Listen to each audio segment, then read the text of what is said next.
नमस्ते, स्वागत छ मेरो च्यानलमा। आज चाहिँ म बाहिर मुकबाङ गर्नु मन परेर गर्दैछु। मेरो आजको मुकबाङ चाहिँ खाली झालमुरी मात्रै छ अनि यो ठोट्ने पनि छ साथीहरु। ठोट्ने चाहिँ यसलाई बोक्राहरू छिलेर राखेको अनि नुन खुर्सानी छ, झालमुरी, यो चाहिँ सिल्लारीको पत्ता अनि यहाँ नर्मल पानी। यो चाहिँ यस्तो ठोट्ने साथीहरु, यस्तोलाई चाहिँ मैले यसरी छिलेर राखेको अनि घाम लागिरहेको छ कि साथीहरु, घाममा चाहिँ मलाई साह्रो पर्दैछ है। यस्तो यहाँ चाहिँ खोर्सानी छ, जरुरत पर्छ कि भनेर राखेको, तर यसमा पनि पिरो हालेकै छु। हेरौँ अहिले के हुन्छ। यो पनि राख्नु चाहिँ राखेको छु, एउटा खान्छु कि खान्दिनँ।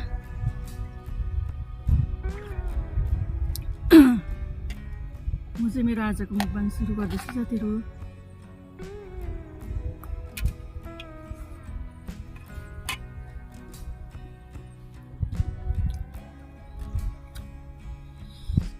ठोट्ने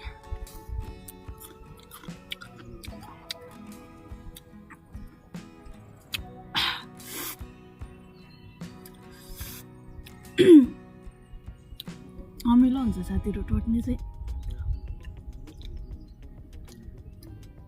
म धेरै अमिलो खानु त सक्दिनँ साथीहरु, सानोको याद आएर खाएको नि यो ठोट्ने चाहिँ।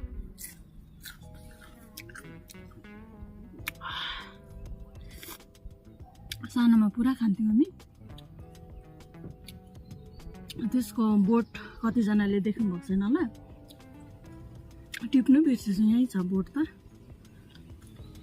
म देखाउँछु ल साथीहरु तपाईहरुलाई। साथीहरु यस्तो हुन्छ त्यसको पत्ता चाहिँ, डन्ठी चाहिँ यस्तो हुन्छ, पत्ता चाहिँ यस्तो हुन्छ। यहाँ छेउमै रहेछ र देखाएको नि तपाईहरुलाई।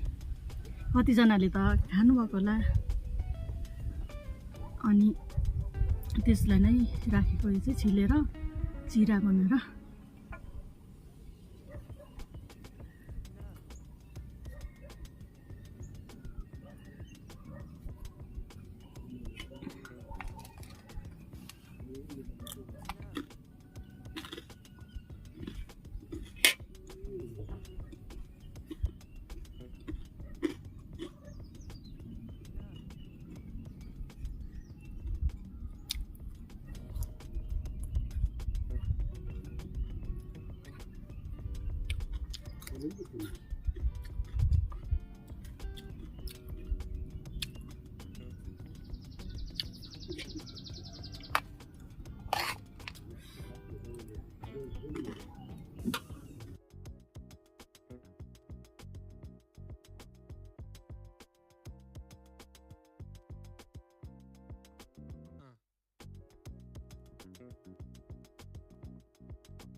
अमिलो ठोट्ने साथीहरु, अघि पनि यस्तो टाइपले काटेर राखिसकेको, मिक्स चाहिँ गरिसकेको छु साथीहरु ठोट्ने।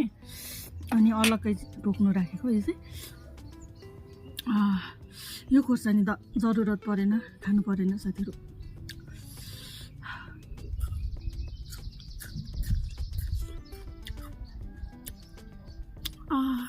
अमिलो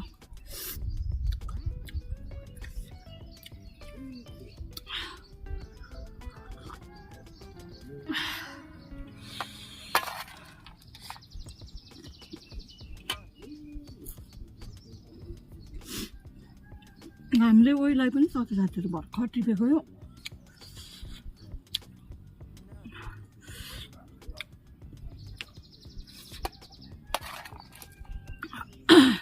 मान्छे त ओइलाइसके, पुरा गरम पनि भइसक्यो साथीहरु। मैले चाहिँ यति चाहिँ खाइसकिनँ।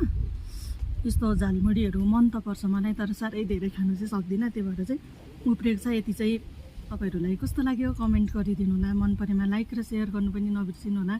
यतिन्जेल मेरो भिडियोलाई हेरिदिनु भयो यसको लागि धेरै धेरै धन्यवाद छ साथीहरू। अनि फेरि अर्को भिडियोमा भेटौँला। By by.